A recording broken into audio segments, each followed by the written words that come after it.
Mommy Onyx, kahit sobra akong nasaktan sa mga panahon na iyon at gusto kong maghiganti sa aking asawa at sa kanyang kabit na nanakit sa akin, Mommy Onyx, taos-puso pa rin akong naniniwala sa Diyos na balang araw babalik sa akin ang aking asawa, Mommy Onyx.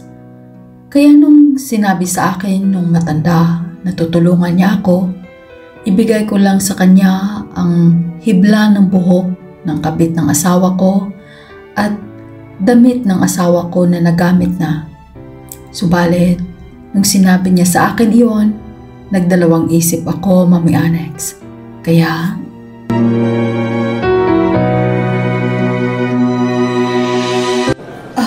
Manang, hindi ko siguro makayang gawin iyon sa asawa ko kahit sinaktan niya ako ng lubusan. Parang hindi ko siya kayang ipagkalulong ang kanyang kaluluwa. Pasensya na ka na, Manang, ha? Parang hindi maatim ng aking sikmura ang manakit ng kapwa. Ay, iha, walang problema yun. Kung kailan mo gusto, ay nandirito lang ako sa harap ng simbahan. At dito rin nakatayo ang tindahan ko, makikita mo agad kung kailangan mo ako. Iha, ay ako'y nagmamalasakit lamang dahil naririnig ko talaga mula sa iyong bibig kung paano ka nasaktan at kung paano ka sinaktan ng iyong asawa. Naramdaman ko yung nararamdaman mo, iha. Kaya anytime, kung sakaling magbago man ang iyong isip at gusto mo na silang parusahan, andito lang ako sa aking tindahan. Kung hindi mo naman ako makikita dito, ito yung address na ibigay ko sa iyo. Sandali lang. Kukuha lang ako ng papel at ballpen dito sa drawer ko. Sandali. Ito. Susulat ko lang yung address ko, ha. Medyo liblib ito. Pero pag sinabi mo ang pangalan ko ay malalaman agad ng driver ng pedicab kung sasakay ka papasok doon sa amin. Pero marahil ay hindi sila maghatid sa iyo, pero okay lang yan. Sigurado ako ituturo nila sa iyo kung saan na ang papunta doon sa amin. Kaya huwag kang mag-alala. Nandirito ako kung sakali man na magbago ang isip mo, iha. Okay ba? Ito, isusulat ko muna. Ano ba itong ballpen ko? Hindi magsusulat. Wala na yata itong tinta. Sandali lang, isulat ko lang, ha? At saka address ko, pangalan ko. Ayan. Pero kung makita mo naman ako dito, pwede rin kitang dalhin sa amin. Sama ka sa amin para malaman mo kung saan talaga ako nakatira at puntahan mo lang sa kailangan mo ako. Iha, okay ba? Ito na yung papel na nakasulat yung pangalan at address ko. Salamat ho, Manang.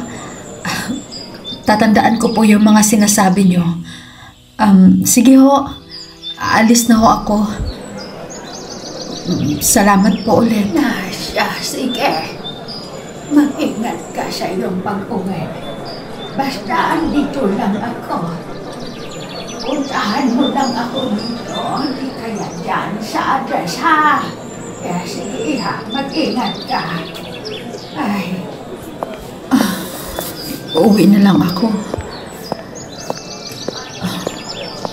Marahil sa susunod na araw, babalikan din ako ni Ben. Dito na lang ako sasakay ng jeep pa uwi sa amin. Diyos ko, patatagin niyo po ang aking nararamdaman, Panginoon. Oo, sakay na. Sige na kayo, sakay. Papunta ba ito ng Banawa? Opo, ma'am. Papunta ito ng Banawa. Sakay na, ma'am. May space pa po dyan sa loob. Sige, sakay lang. Sige ho. Excuse me. Salamat. Oh, may space pa ba dyan? Wala na? Sige, larga!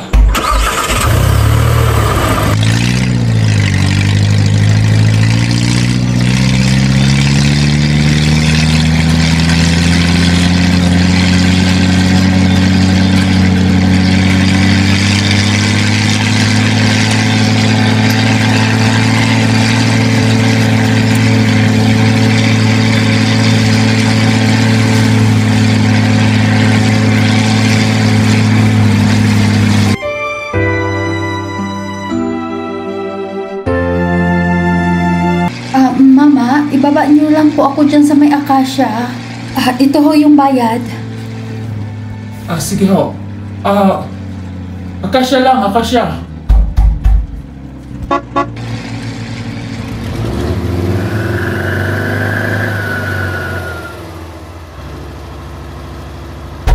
Oh, dito na ma'am. Sige, dito ho. salamat ha. Tandaan lang. Okay, let's go.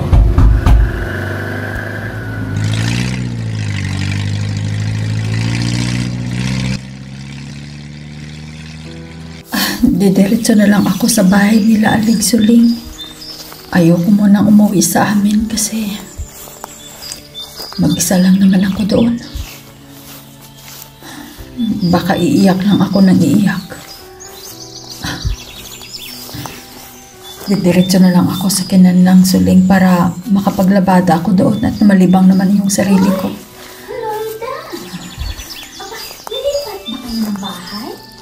Dumaan ako sa inyo, parang maglipat kayo ng bahay Saan kayo lilipat? Marites, hindi naman kami lilipat. Galing ako ng simbahan. Kararating ko lang. Hindi naman kami lilipat. Bakit mo nasabi yon? Ay, talaga ba? Hindi kayo lilipat? Para saan pala yung mga luggage na nilagay ni Ben sa labas ng inyong bahay? Puntahan mo agad. Baka kung ano na nangyari doon. Ganun ba? Sige. Puntahan ko muna ha. Ay, sandali! Sasama ako sa iyo. Hindi pwedeng maiwan ako dito para meron akong latest. Ewan ko ba sa'yo, Marites? Bahala ka na nga dyan. Sige na. Diyos ko. Bakit ka ba nagpapanik? Ano ba problema? Ano nangyari kay Ben? Bakit parang nag-alsabalutan siya? Kung hindi kayo aalis, anong problema niyo? Magkwento ka naman dyan? Pwede ba? Manahimik ka nga. Nandito na tayo sa bahay. Ben?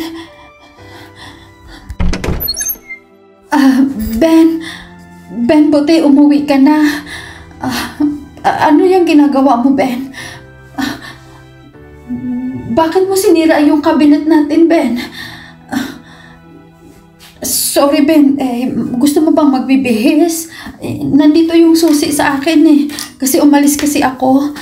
Pumunta ako ng simbahan. Ay, salamat naman sa Diyos, Ben. At bumalik ka na.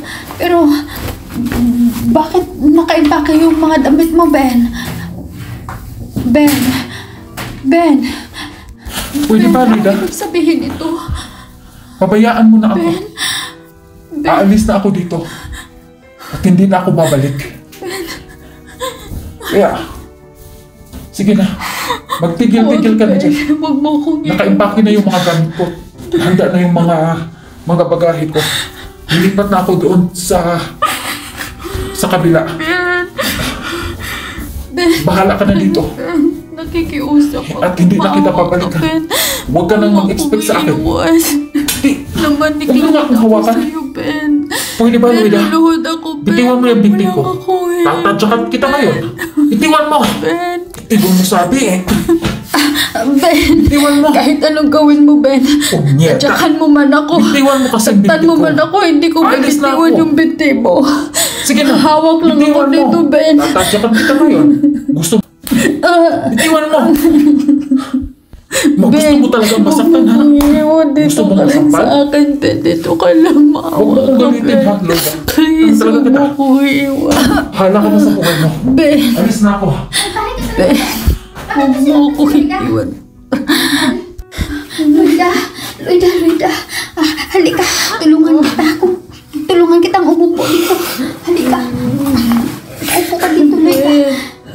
Gamutin natin yung kilay mo, ha? Kasi nagdurugo. Diyos ko, Lord, hindi ko talaga sukot. Akalain na ganito ang gagawin ni Ben sa'yo.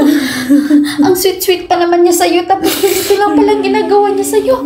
Kung maghahanap lang pala siya ng iba, bakit ka ba niya pinakasalan? Animal yun. Loida, hayaan mo na yun. Animal yun.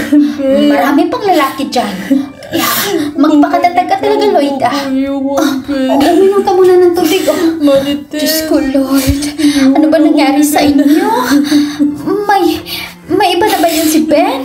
Kung may iba na siya, dapat hindi na lang siya nanakit sa iyo. Diyos ko.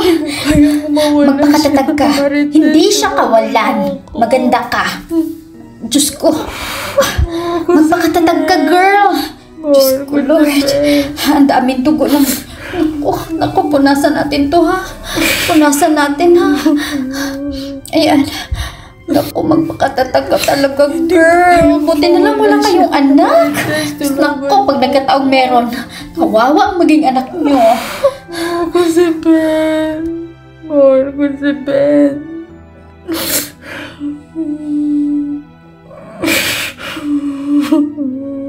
Loida, mahal mo nga yung tao. Sinaktan ka naman. Anin mo yung pagmamahal na yun. Kung nananakit naman sa'yo, puso't kaluluwa mo, sinaktan na niya. Kung ako sa'yo, ipakukulam ko yan. Marites,